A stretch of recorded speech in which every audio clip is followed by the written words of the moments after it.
Hello, everyone, and welcome to the new episode of Entrepreneurship Lab, a podcast where we help you grow and scale your business. Today, with me is a guest that's a returning guest, actually. Our first conversation was so interesting that I had to invite him back. So we dig deeper into how can you heal your financial mindset. So please help me welcome Doug Lynam back to the show. Welcome back, Doug. Thank you so much. It's so great to be back again. Yes, we have so much to talk about from monk to right a financial advisor to building your business. There was so much to talk about mindset about money, and yeah, I just knew we had to talk a little bit more. So I'm very excited because I know a lot of startups, a lot of people I came across, even myself. Right, we always have certain limiting beliefs. We have traumas from our life, and they're affecting our finances, our life, and it's such a big topic. So I would love that we dig a little bit deeper today into how we can heal our financial mindset. And we talked in the last episode for the listeners who were here a little bit about. Right, all the enneagrams that we talked about your book, how to discover a little bit your trauma. So, yeah, I would love to start maybe we talked in the last episode, people like your advice, people can start, of course, with a book, learning what is their Enneagram. But what would you say, maybe to start this episode today? We talk a little bit more. When do you think our traumas or our problems with money start? Is it really the earliest childhood? You talked about separation, right? Psychological separation from our parents. When do these, let's call them traumas, happen? Sure. Yeah, early on. I mean, we all, I call this your sacred wound. That's of a new term I've coined. It's like we all have it. We all have this wounding that happens to us in childhood. And it's, as we talked about in the last episode, it's necessary for you to individuate and differentiate from your parents. It's what pushes you away from your parents in many ways so you can become a functioning independent adult. And so the Enneagram tells you what's your it's not just your mindset about money, it's really your mindset about everything. And then I'm applying it to money in a very unique and powerful way. But it's really to under so we our personality structure, of course, is these traumas happen from it begins at birth, and then we're pretty well formed by the time we hit around 10 or so that your enneagram type is going to be pretty well locked in. And then these money issues are accumulating all throughout your childhood. We pick up these unhealthy or unconscious messaging or patterning from our parents, from our society, from our culture, from the world around us. And some of those mindsets are helpful, and some of them are very unhelpful. And so it's really being able to discern, well, okay, what are the good parts? What am I doing right? And maybe what where's my area for growth for me specifically? Do I need to be working on? I love that. Thank you. So I wanted to ask you next, what do you think if we are about to be parents or there's someone listening, their parents, and they say, I don't want to make mistakes that my parents did, or I want to develop healthy habits for my kids. Like, Mhm. what should they do maybe, or where should they start? Like, what is the right way to look at the money, or what is the best way to talk to children about money and to have good emotion and build good mindset around money? Well, first you got to lead by example, right? That's the most important thing. So the kids are going to pick up more on what you do than what you say. And so it's how are you relating to it? Or do you have a healthy relationship to money? And then also, are you able to talk about money? First of all, are you financially literate? All right, that's a big step. But I think for a lot of people, the world of finance remains an enduring mystery and source of chronic stress because they just don't know the lingo. And so that's really what my first book was From Monk to Money Manager. Again, a former monk's financial guide to becoming a little bit wealthy and why that's okay. And you can pick that up at booksellers everywhere.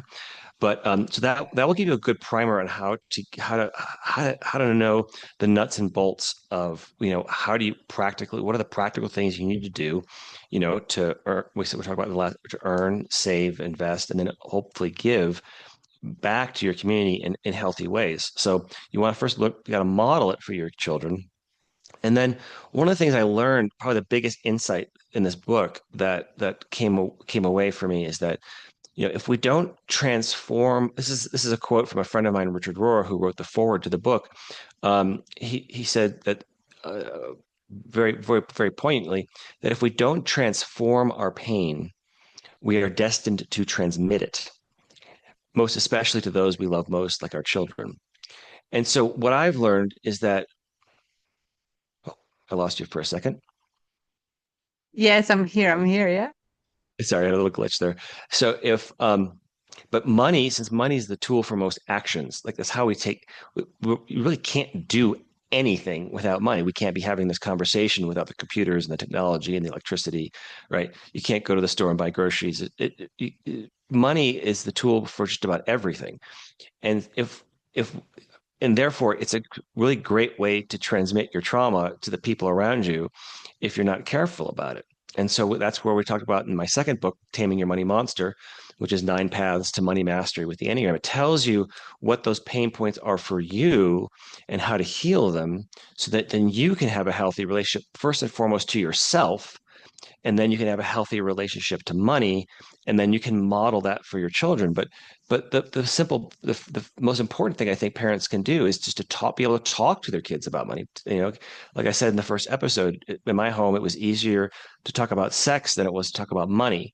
It's this taboo subject, and as long if we have this taboo around talking about it, Yeah. and then we tend to send our kids out into the world just completely, so many kids that just like myself, we just fall flat in our face because no one took the time to teach us anything about it. So, with kids, you start simple, like with allowances or, whatever it is. Okay, what are you doing with that money? Are you tracking it? Are you saving some of it? Are you investing some of it? Like, maybe teach kids about taking 15% of their allowance and putting it into a long-term index fund and say an investment account, right? And show them how compound growth works, because that's the real secret to any successful wealth creation comes through harnessing the power of capital markets and the long-term power of compound interest. And if you don't teach kids what compound interest is, right, they don't understand how exponential growth works. And it's like, oh, like, well, I could blow up. If you the sooner you start to invest, it's all about the time value of money, which I'm sure some of your readers are familiar Yeah. with. But it's just teaching them these simple concepts. What's the time value of money? What are you sacrificing for your what in your future?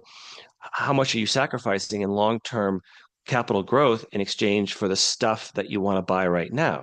And how do you balance those needs? And just teaching kids, if you could build those habits into from an early age, beginning with your allowance, and then it becomes a habit. Okay, now I get my paycheck. Now, what do I do with that? Well, 15%, that's got to go to you, right? You got to here's one of the important rules of finance, which is pay yourself first, right? First thing you do is when money comes is you pay yourself and you put some of that money away for your long-term savings and investing, and then whatever's left over, then you can spend on that stuff. And what most people do is the opposite. They tend to spend, and if there's anything left over, well, maybe I'll invest that, or maybe I'll get around to it, and then it never happens. So it has to be automatic. It has to happen regular. It has to be consistent.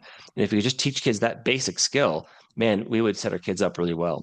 At least Yeah. at least financially. Now, I'm not saying they wouldn't have. We're all gonna have trauma. Like you Yeah. can't for the parents who want to be perfect and do it all right, you're not going to do it, right? It's not possible. So you got to kind of have a little self-compassion for yourself, and most importantly, a little compassion for your parents who probably did the best they could. And Yeah. and, and that's the great thing about being a parent is you realize how hard it really is.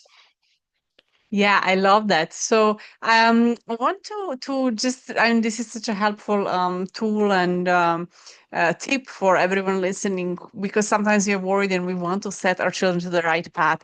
So, what would you say if we go back to those, if we go back to that money wound, and we talked in the previous episode actually about words, and something I feel, or maybe I observe, maybe I'm wrong, maybe I'm right, is that a lot of people have some kind of trauma around money, but some people are handling that they become super successful and very rich, and there are others that have huge blocks and they want to get money, but they cannot. So what's the difference?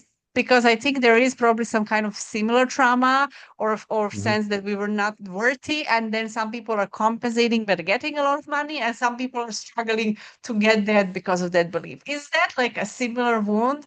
And why Yeah. these people have different results?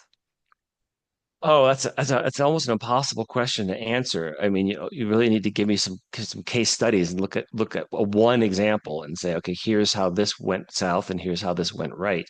Um, but and this is the uh, maybe the important part of the book, or one of the big breakthroughs, is that there isn't one formula that you can apply to everybody. That we all have these different in the Enneagram, which is what we were talking about in the last episode, is we all have different personality structures. So therefore, where your blocks are going to be unique to you, and so you really need to figure out first what your Enneagram type is. And then what we talked about in the last episode, which was, what's your attachment style to money? Are you anxiously attached to it? Are you avoidant of it? And in which area are you anxious or avoidant of it?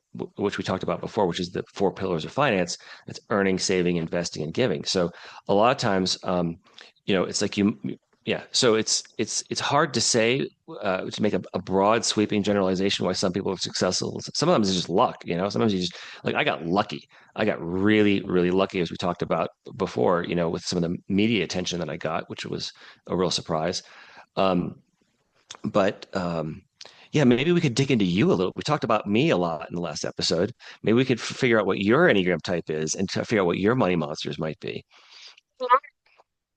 Yeah, but we can. Where do we start? Do you ask some questions? And Yeah, yes, and this is tricky, so it's hard to armchair diagnose people's Enneagram types. But yes. if anyone wants to really dig into this, there's a test on my website at douglynam.com you can go to, and it's called the IEQ9 Integrative Enneagram Test, and I have a licensing deal with them. And the reason I partnered with them is because it's the most accurate, scientifically validated test out there. It's about 95% accurate. There's a lot of free ones out there, and people take them, and they're about 50% accurate. And so a lot of people get mistyped. Yeah. But here's one question we can start with. So as we talked about before, we have the sacred wound, and it comes through one of three negative emotions, which is anger, sadness, or fear. So think about your darkest emotional moments, particularly when you were in your 20s, in your teens and 20s. But because as we mature, here's the thing about the Enneagram, why it's so important as a tool, is it has a growth model built into it. Your type is fixed, but your type changes dramatically as you grow spiritually. So what happens is your greatest weakness, as a young adult, if you do the work, ultimately transforms and transmutes into your greatest strength, because the thing that's the hardest for you to overcome when you do it becomes the thing you're the most masterful at navigating. So here's the question: is thinking about those dark moments for you. Which negative emotion do you tend to feel more of? Is it more anger? Is it more sadness slash shame? Or is it fear?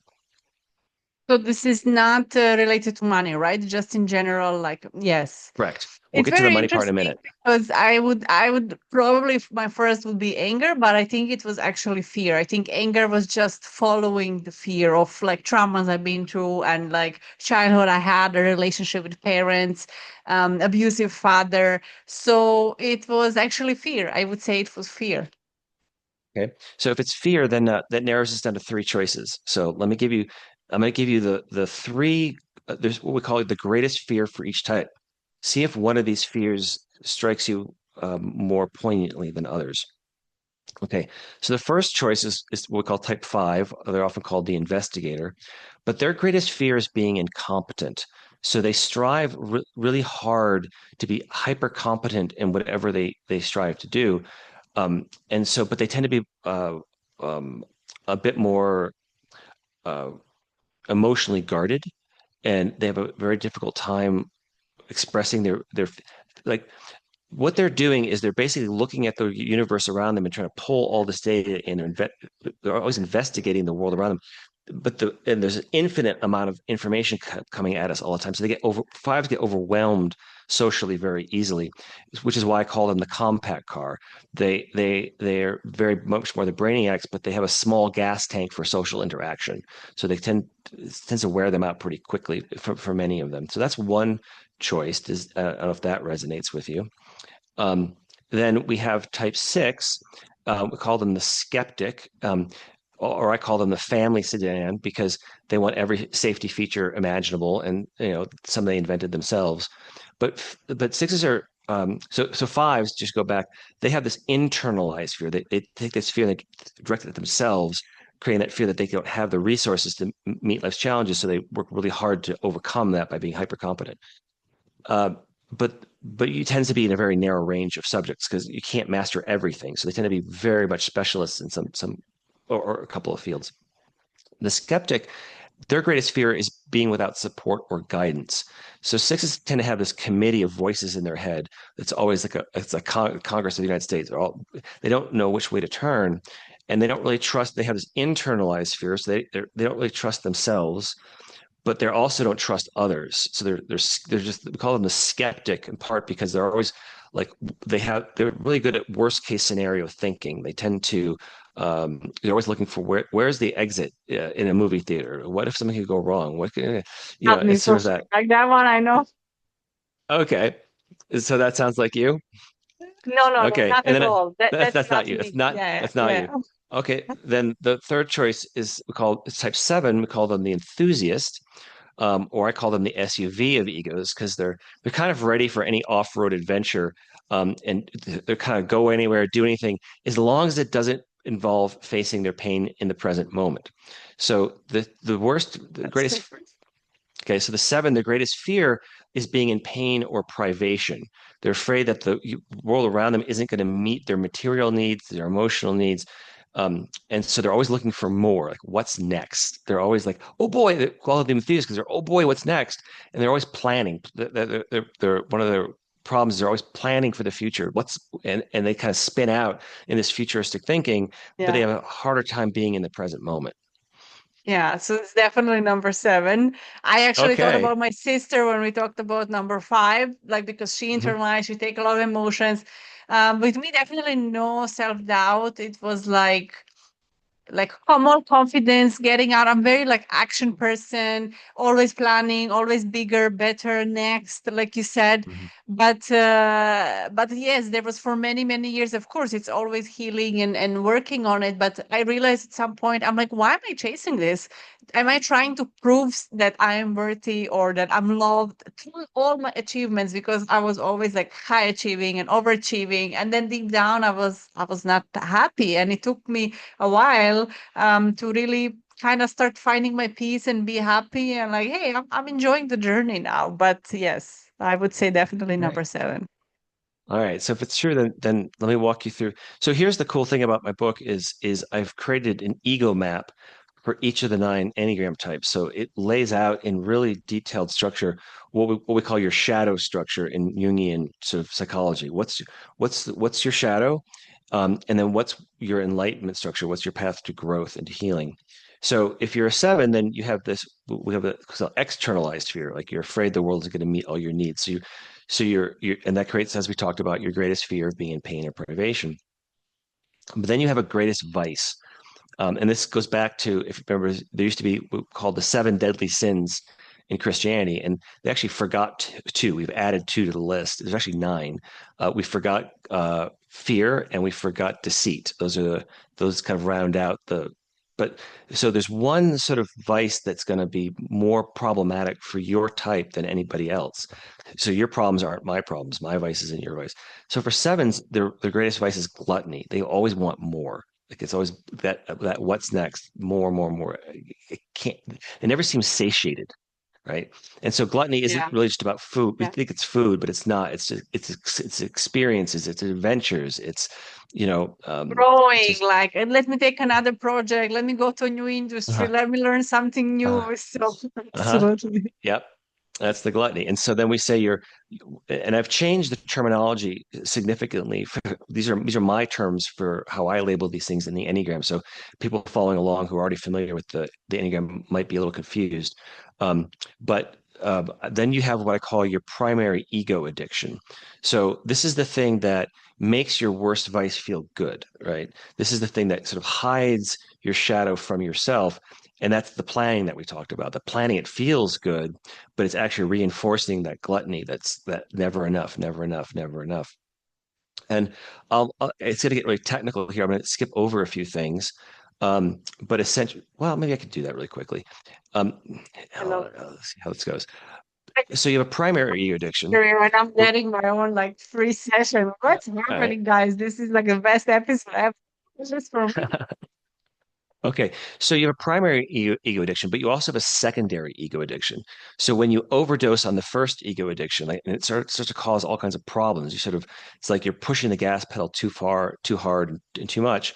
You know, your ego starts to break down. All the stress comes up, and you can't if your primary ego addiction is planning, m- more of that isn't going to solve the problems that that ego addiction created. So you think of it like a stimulant and a depressant. Like if like your secondary ego addiction is like a depressant to the stimulant of your primary ego addiction. It creates an opposite response. And it's a way for your ego to kind of reset itself and until it can get kind of the stress can abate and you can get back to normal. But for sevens, your secondary ego addiction is we call resentment. Like you get resentful when things aren't going your way, and that resentment doesn't stand alone. And this is where it's a little technical, but it combines with your greatest vice, which is gluttony. So you get resentment plus gluttony comes a gluttonous resentment, which is like frustration. So you get really frustrated, and you tend to right, everything's going wrong. But that frustration, what it does is it forces you into the present moment. It forces you to reflect on the past as opposed to being always future oriented. And so it stops the planning for a little bit, right? And makes you deal with the shit that's all piled up, even though it's in a somewhat unhealthy way. Does that track for you? Okay, I want to say like I feel like Doug has lived me my whole life because he just in like 5 minutes explained so much about me. And we just met each other over the podcast interview. Yeah, absolutely. I feel like you know me, and this is like getting the answers because frustration. I get so frustrated when things are not going the speed I want or the way I want, and now when you just said it, I'm like, yeah, because always in those moments of frustration is when I reflected, I pivoted, I made decisions. It's like forced me to change maybe even direction I'm going in or make a little bit different decision. And yeah, it's kind of the the most difficult, frustrating time led me to so much more better times, which is so interesting. Right. Right. Okay, so let's talk about the money monsters. This is where the money piece comes in. So we needed that as the foundation. So then we're layering on top of this what I call again the attachment theory of money. You're either anxiously attached or it could be avoidant. So the money avoidant type seven, I call them the gorger. You think of the prodigal son, if you remember that parable from the Bible, like you tend to go, money comes in and it goes out right away. Like you're gorging on it, you're spending it on the experiences, you're spending it on all this future planning that's going on, but you may be sacrificing your long term you know stability to satiate your immediate needs. That gluttony kind of tends it can come out in overspending, it can come through overeating, it can come through addictions like alcohol. Like it's like you're just gorging yourself on whatever and kind of and then your financial life can really fall apart.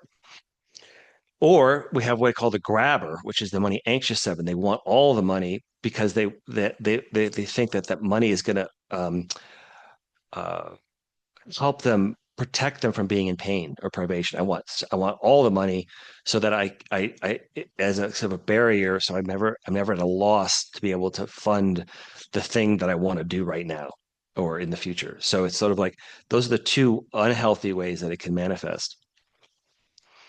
So I just the second one, I feel like I haven't resonated well, like understood well. So in the second one, basically is we want the whole money to invest into our project or our plan, or I'm not sure I understood the second In one. part, but basically you want all as much money as you can get so that you never have to feel like there's anything that you have um, you're never going to be at a loss for Or um like struggle again or worry about right money. That's about exactly money right. or I want to get right. everything I can. I'm investing, I'm building, I want to protect my future. Mm. And I mean, it's so silly because as we are growing, I'm realizing like, well, there's always going to be more. Like, now I need more. Now I need to build this. Now I want.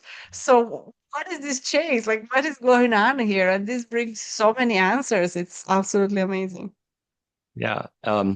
So that's basically your shadow structure. And then you have an enlightenment structure, which is the inverse of that. Okay. So this is, but before we do that, there's a little trap door here I want to talk about. So as you're kind of growing spiritually and growing in whatever your practice happens to be, there are what I call faux virtues. So this is a virtue for other types need to practice, but for you actually could be like a trapdoor you can fall through and can reinforce your worst behavior. And for a type 7, it's mercy. And so mercy is a good virtue for us to practice towards others and everything. But sevens sometimes tend to be they can be too merciful to themselves and to their gluttony and to their hyperconsumption or to their mistakes. They kind of like, um, and so they're it's a way of maybe not always taking full responsibility for the problems that they're causing. So that's something the sevens need to be a little Mm. careful that they're using mercy to justify gluttony, right? Okay. Oh, I could treat myself. I deserve this treat. I deserve this. I deserve to go out to another cool restaurant, right? I deserve to go on this vacation, right? I have, and so, and it's a little bit too much self-compassion when it comes to their spending that can get them into trouble. Does that Okay. make sense? Yeah, Okay. absolutely. Absolutely. I love it. So once people read your book, they get all of these answers. Obviously, we get the clarity. And I mean, we have to wrap up soon the episode. So is your focus on your coaching like helping people then start their healing in their wounds? Mhm. Should they reach to you? Because this is a great like eye opening, but of course sometimes then we need tools on how to heal. So Mhm. what should people do as a next step? Yeah, you can go to my website, DougLynam.com. I'm available for coaching to help could do the kind of session like we're doing here with you, but Yeah. much longer and much more in depth. And we can get to, we can really talk about, we didn't get to the enlightenment structure. How do you heal all these wounds? But that's maybe another episode somewhere down the line. Wow, well, thank you so much. What will be your like finishing words, advice? This was such a not a regular podcast episode. Actually, it was more like demonstrating the coaching and all the things you learned and the practices and all the tests, let's call them you're using. Um, but what would be the wrap up of all of this story to everyone listening? Yes, what's your final advice? Okay, here's my final advice is a couple things. Just very quickly. One is to remember that money isn't good or evil, right? Money is just a tool that we can use it to build something beautiful, or you can use it. It's like a hammer. You Yeah. can build something beautiful with a hammer, and you can whack yourself on the thumb, right? And so a lot of us have these unhealthy mindsets around money because we put money in this category of all good or all bad or black, this sort of dualistic thinking around it. So that's the first thing is it's morally neutral. It's how you use it. And then the real takeaway I think of the book and what I'm trying to do is to teach people how to have a healthy relationship to themselves so they can have a healthy relationship to money, and then they can build wealth as a tool for love and service to a suffering world. You can't really, you know, money is the lifeblood of all charity, of all, you can't, you know, unless you can work miracles and know how to multiply the loaves and fishes, right? You're going to need money in order Yeah.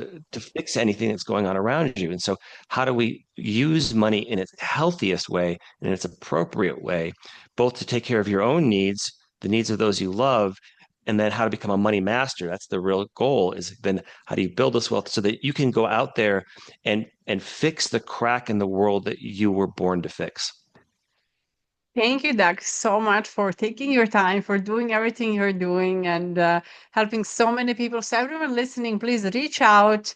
Start healing your money mindset. Doug can help you absolutely. You heard an example. You heard how powerful this is. So, reach out to him and help yourself, and you will help others through your business, through your purpose, through everything you are doing.